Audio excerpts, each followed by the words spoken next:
Carlos Estrada, so I'm the owner of Coin Vigilante, which we have some of the watches over there. So our business is pretty simple, and I'll tell you a little bit about it. So everything started from an idea when I was starting to get into Bitcoin, and it was, how can I express my passion and my journey in a way that is subtle? I don't have to show it and blast it to everyone out there. And I thought, well, why don't we start with something like watches? And so, going through the weeds and everything, I basically figured out a way to design, manufacture, and find the partnerships in order to be able to do that. And so my journey, I'll just ask you this question. How many of you guys just became a Bitcoiner or dabbled into Bitcoin in the past 1 year? Is there anyone here in the past 1 year? 5 years? Sometime in the past 5 years. Okay? 7? How about 10? So we got some OGs here. Okay, so everyone has a starting point, and what it started with me was a light bulb. I was back in college. I was not really understanding why we had a national debt of $14 trillion. It didn't make any sense to me. It didn't make any sense. 14? Yeah, back then. Jeez, how old are you? Yeah, and now it's, I think, 39 trillion, right? Am I getting it right? So it's a ridiculous amount. It doesn't make any sense. And when I was in college doing international business, that's what I was studying, international business. At no point did any professor that I was taking ever taught me how money is printed, how money is created, how the Federal Reserve operates. And I took economics, I took finance, I took accounting. They don't teach you that. And guess who prints this money? The Fed and the government. And guess who funds the schools? The government as well. So obviously, when you're involved in that system, they also don't tell you how it operates, right? So at some point, you get that light bulb moment. I got that light bulb moment. In fact, it was my mom at the time who told me, dude, there's this thing out there. It's like electronic cash. Like, you can send it to each other. No one knows about it. The government can't stop you. You can have your wallet, and no one touches it. And I'm like, okay, this is crazy. Like, this is something wild. And before, I thought, well, it's gold. Gold's the one thing that's going to do it for us. But it didn't make any sense to me then. I didn't really think that gold was a thing. Partly, I don't know, maybe my generation, the culture.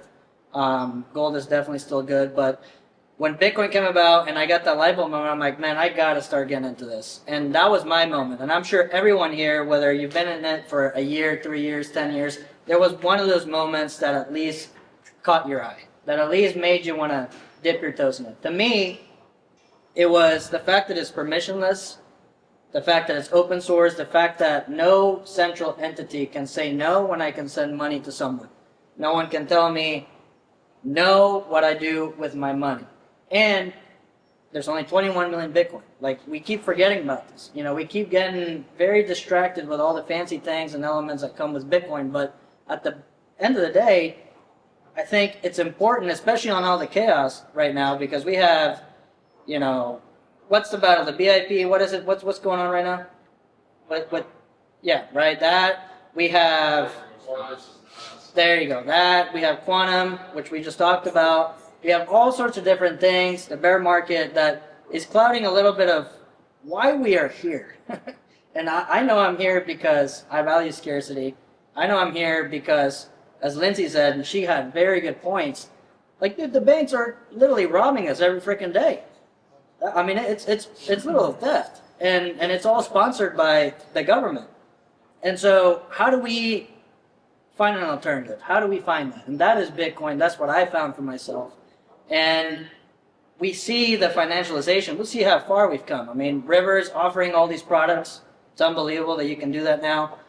We see Bitcoin watches. Who would have thought about that? Like, what's a Bitcoin watch, right?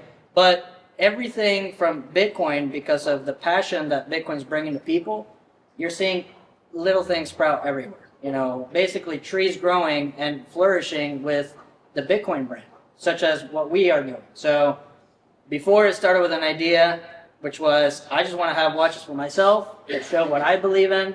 Our Bitcoin theme carry an element of, elegance, an element of scarcity. Everything's limited. And now people in over 55 countries wear it, right? So I've heard crazy stories to where people meet each other at conferences, people meet each other at coffee. People say, dude, I like your watch. What the hell is going on with that?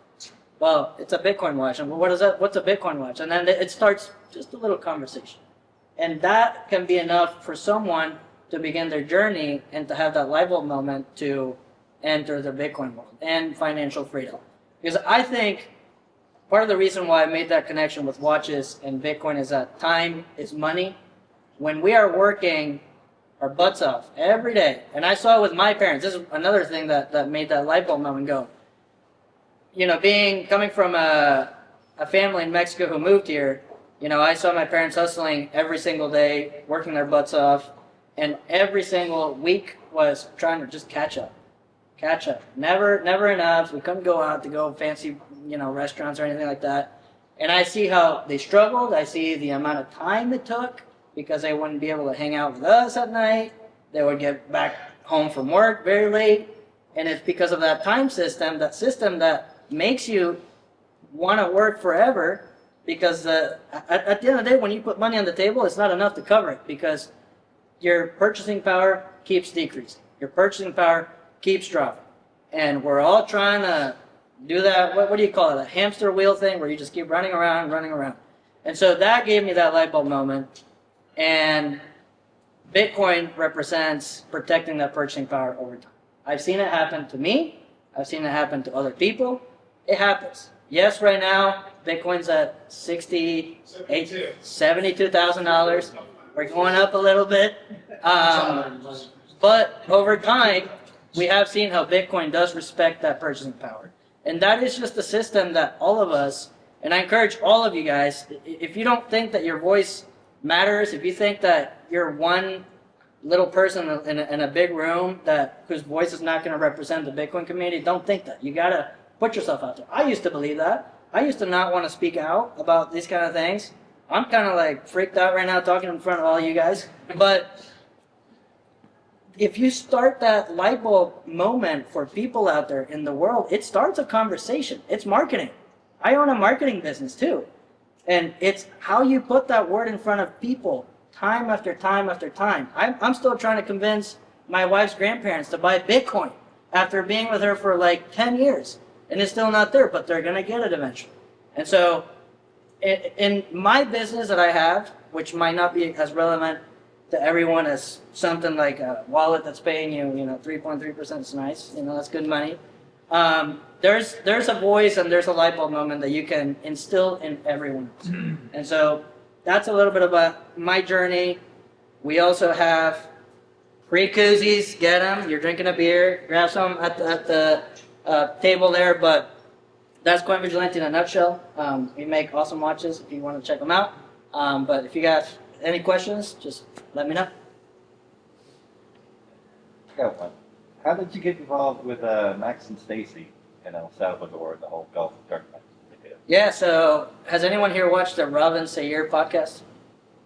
So he's a Bitcoiner. He's from Austria, and basically I started sponsoring his podcast. And I never knew that would have come out from that. I was just trying to get a little more exposure, get more people to know about us. But Chris, who organizes the event, is Bitcoin Sports Network. He's doing a big push to actually incorporate the sports world into Bitcoin. They organize these amazing golf events. And so the one that they launched was with Max, Keiser, and Stacy at El Salvador, and it was just a blast. I mean, people from all over the world come for that. Big sponsors, fun games, have you guys anyone been here to El Salvador, Bitcoin country? Yeah. If you go, you're gonna love it, and it's literally like Bitcoin country. You can pay with Bitcoin everywhere you go.